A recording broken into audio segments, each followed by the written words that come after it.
Kyle Kirkwood captured this year's F4 U.S. championship powered by Honda for Cape Motorsports, the series of which concluded at Circuit of the Americas last month in Austin. Kirkwood, the 2016 Team USA scholarship recipient, recaps that weekend for F4 racing on the F1 weekend, below in his latest Team USA scholarship blog. F4 U.S. Championship Rounds 1920 Circuit of the Americas, Austin, Texas, USA. Sunday, the 22nd of October 2017. Meet and greet with Kyle Kirkwood. World copyright Gavin Bakerlet Images. Hey everyone, what a year it has been. This has been by far the most successful and enjoyable season of my career so far.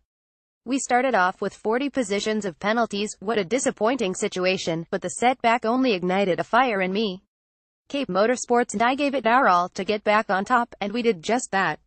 We came back to sweep 2 consecutive weekends, take 9 wins, 15 podiums and 9 poles throughout the season. One really couldn't have asked for more. The F4 U.S. Championship powered by Honda drivers have been so fortunate to run in support of amazing series, including IMSA, NASCAR, Trans Am, World Endurance Championship and even Formula One. It has been incredible to say the least. My favorite race weekend was this past one at the Circuit of the Americas Formula One United States Grand Prix. It was actually my first time at an F1 event and it really blew me away. There were so many amazing opportunities and I stayed very busy the entire weekend. As soon as I arrived at the track Thursday, I could feel the magnitude of the event from the thousands of fans and hospitalities scattered throughout the giant COTA facility. I instantly made my way to the F1 paddock to view the cars. Seeing them on TV doesn't do them any justice. I then had the opportunity to be amongst the representatives during the launch of 2018 F3 Americas, speaking in front of many FIA members including Charlie Whiting. I typically don't get nervous anymore, but for that I definitely was. That night I was invited to the annual Buxton Bash hosted by NBCSN's Will Buxton along with Speed City Broadcasting. This event was at a quaint open roof club in downtown Austin. When I arrived there, the line stretched across 2 city blocks and around a corner. Fortunately, I was dragged in through the fans by Speed City's own Jonathan Green.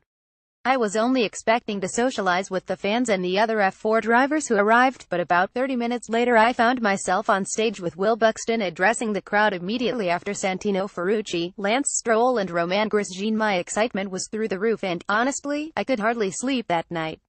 Friday was our first day on track and it was time to get serious. The previous event at COTA with WEC was a bit of a struggle and we fought to hang on to top 3 finishes. Cape Motorsports and I had a whole month to analyze what we lacked and I was extremely confident with the car going into the first practice. The conditions in practice were very strange. It was wet early on and the curbs were freshly painted. We ended up just outside the top 10 but we made changes while the track was at its peak, so I was still positive we had everything right. In qualifying our pace showed quickly when we jumped up to the top around lap 5 and stayed there until the checkered flag came out. F4 U.S. Championship Rounds 1920 Circuit of the Americas, Austin, Texas, USA. Sunday, the 22nd of October 2017. Kyle Kirkwood winner, Dakota Dickerson second and Skylar Robinson third on the podium after round 20. World copyright Gavin Bakerlet Images. Starting on the pole for race 1, I could feel the energy from all the fans on the grid. I looked left to see Charlie Whiting, Zach Brown and Michael Andretti standing trackside with myself on the massive TV screens all around the track. This was an extremely nerve-wracking moment, but as soon as the lights came on I was back in the zone.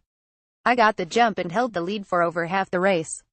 I fought off Benjamin Pedersen, who nearly swept the last event at WEC, for many laps, but he snuck around the outside of me on the back straight with about 5 laps to go.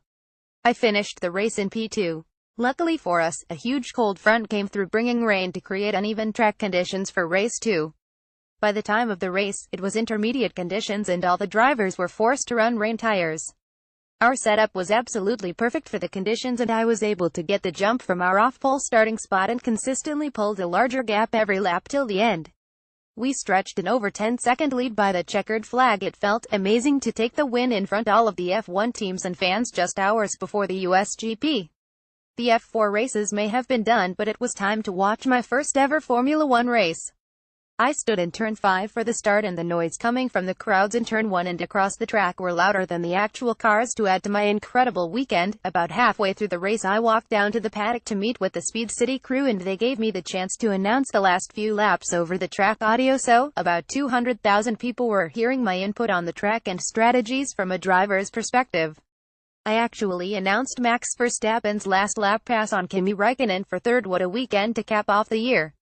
Huge thank you Cape Motorsports, for sticks, bell helmets, Team USA scholarship, safe as fast, and my family, because none of this would be possible if it wasn't for all of them.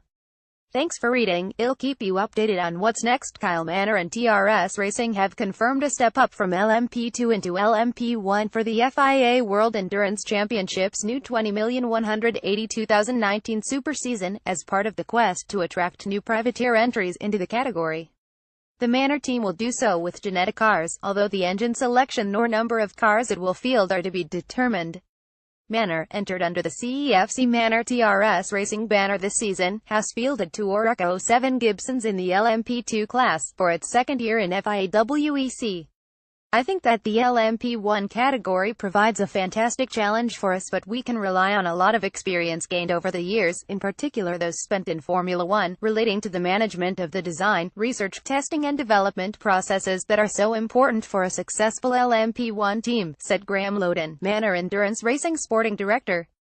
Lawrence Tomlinson, Chairman, Ginetta Cars, added, I am delighted with the confirmation of the selection by TRS Racing and Manor Endurance Racing of the Ginetta LMP1 for their program. The opportunities for all involved here are tremendous, for Ginetta, for the team, and for their backers. To take on endurance racing at this level is one of the toughest technical challenges in the world. It's great to have a racing partner who relishes those challenges just as much as we do.